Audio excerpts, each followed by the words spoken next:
Hey welcome back my channels Gulvin classes में आपका स्वागत है। पिछली बार ही हमने पढ़ा था हमारा बिजनेस एनवायरनमेंट क्या होता है और उसके पार्ट्स पढ़े थे। आज हम बात करेंगे क्लासिफिकेशन ऑफ बिजनेस एनवायरनमेंट की।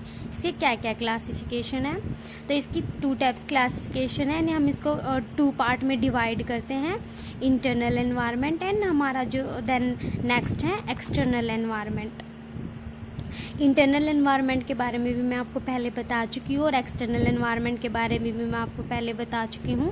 चलो हम एक बार और देख लेते हैं। इंटरनल एनवायरनमेंट हमारा होता क्या है? It refer to the inside environment of an organisation, यानी जो चीज़ें हमारी कंट्रोल में होती हैं, यानी बिजनेस के कंट्रोल में होती है। बिजनेस के कंट्रोल में कैसे होती हैं?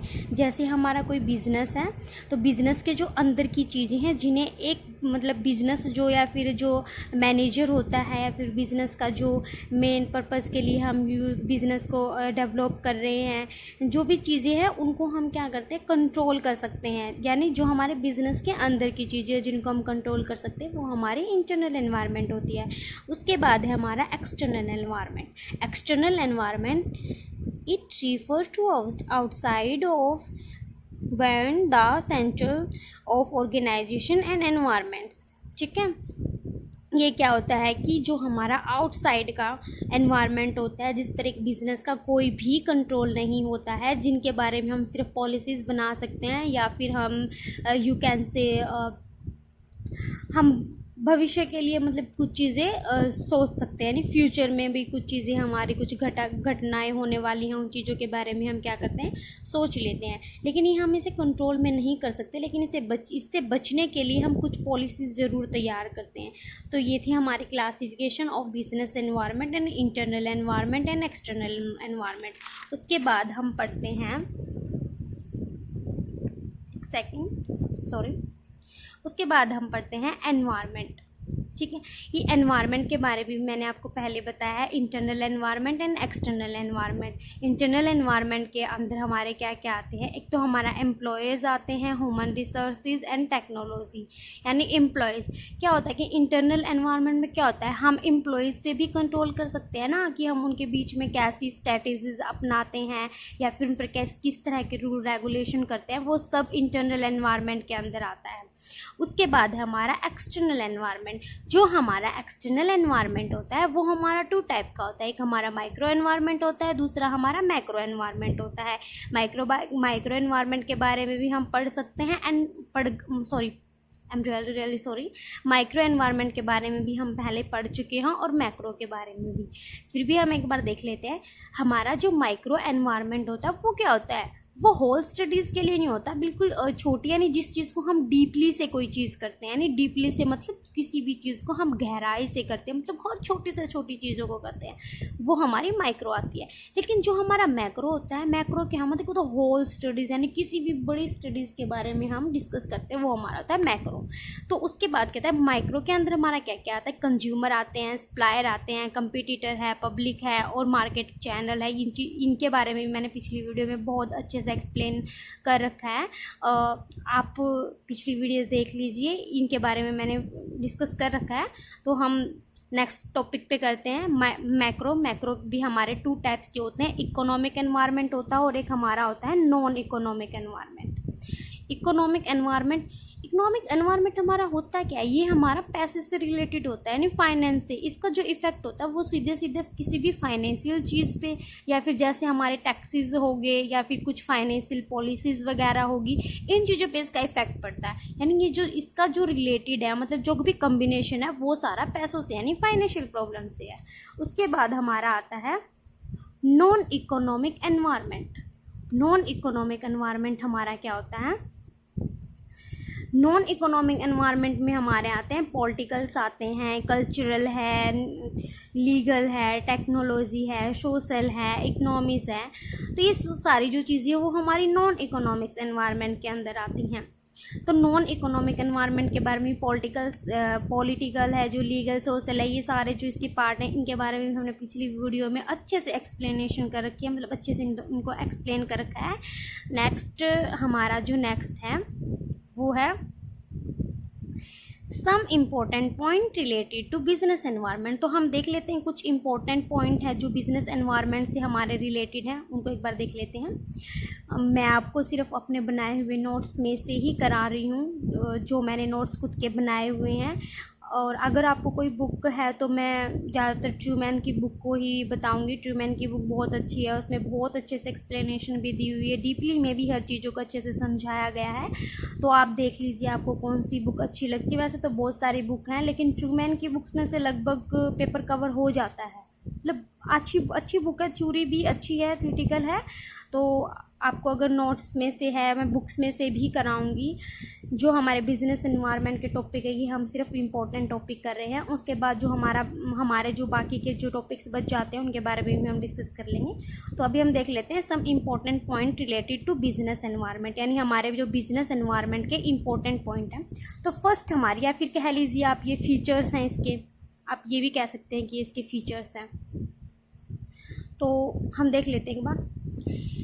फर्स्ट हमारा, it is dynamic, is keep on changing. क्या है कि जो हमारा बिजनेस एनवायरनमेंट है ना, वो डायनेमिक हमारा मतलब क्या होता है कि जो इसमें बार बार चेंजिंग होते रहते हैं। कि हमारा बिजनेस एनवायरनमेंट सेम नहीं रहता है कि भाई ये हमारा सेम रह गया है, इसमें चेंज नहीं होते, नहीं, इसमें चेंजिंग होते रहते हैं। हर बार किसी न किसी चीज़ के ऊपर चेंज हो गया, कभी कोई रूल्स, कभी हमने कोई और पॉलिसीज़ कर ली। ये फिक्स नहीं रहता है, फिक्सेबल नहीं है कि चेंजेबल है, मतलब इसमें हर बार कुछ ना कुछ चेंज होता रहता है। नेक्स्ट हमारा, इट इज़ कॉम्प्लेक्स। कॉम्प्लेक्स से हमारा क्या मतलब होता है कि बहुत ही ज़्यादा, मतलब रियल क्या होता है, कॉम्प्लिकेटेड है, इतना ज़्यादा जल्दी समझ नहीं आता है। कॉम्प्लिकेटेड भी कैसे होता है, जैसे कुछ बिजनेस है, बिजनेस के बारे में जब तक हमें कुछ अच्छे से पता नहीं होता कि भी, अब एग्जाम्पल के लिए आप मुझसे ही ले लीजिए।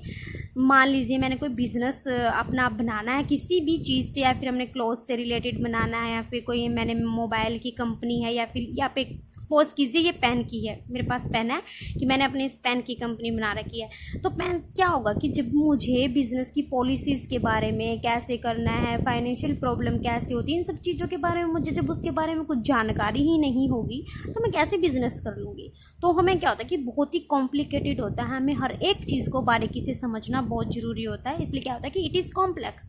उसके बाद है, it is multi faced. Multi faced कैसे होता है, ये मतलब इसके बहुत सारे फेसेस होते हैं, हर बार कुछ चेंजिंग भी आ जाते हैं। क्या होता है कि कुछ मल्टी फेसेस में क्या होता है, कई बार बिजनेस क्या होता है, लो में भी चला जाता है, लॉसेस भी हो जाते हैं, बेनिफिट भी हो जाते हैं, उसके बहुत सारे फेसेस हैं बिजनेस के। उसके बाद it has four reaching impact.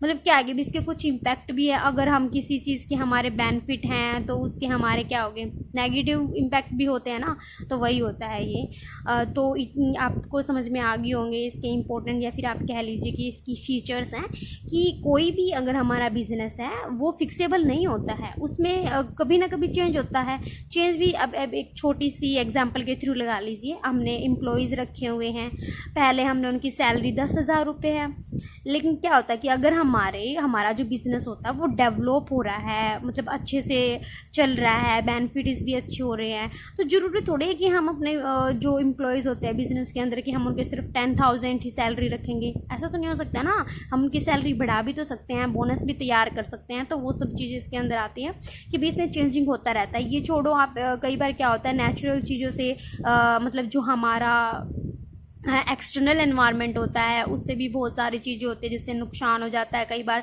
चोरी हो जाती है, कुछ आग वगैरह लग जाती है, या फिर बाढ़ आ जाती है, फिर और भी बहुत सारी फाइनेंशियल प्रॉब्लम होती हैं जो बिज़नेस को फेस करनी पड़ती हैं। तो कई बार क्या होता है कि मल्टी फेस इसमें कॉम्प्लेक्सेस या फिर जो हमारा इम्पैक्ट है क्या होता है कि कई बार कुछ बिज़नेस को बहुत ज़्यादा प्रॉफिट हो जाता है, वो बहुत ही ज़्यादा डेवलप हो जाता है, लेकिन कई बार क्या होता है बिज़नेस लॉस में भी चला जाता है।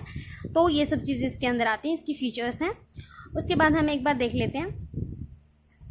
चलो मैं आपको ये बता ही देती हूँ, ये मैंने एक बना रखा है कि डायग्राम एक्सटर्नल और इंटरनल एनवायरनमेंट का, देख लीजिए एक बार। जो ये हमारा अंदर है आप डायग्राम के अकॉर्डिंग समझ लीजिए, जो मैं आपको बता रही हूँ ये हमारा इंटरनल है, और जो इसके बाहर की जो ये चीज़ें हैं ये हमारे क्या एक्सटर्नल आती हैं, ठीक है। अब वो मैंने थोड़ा सा स्पेस कम कर दिया।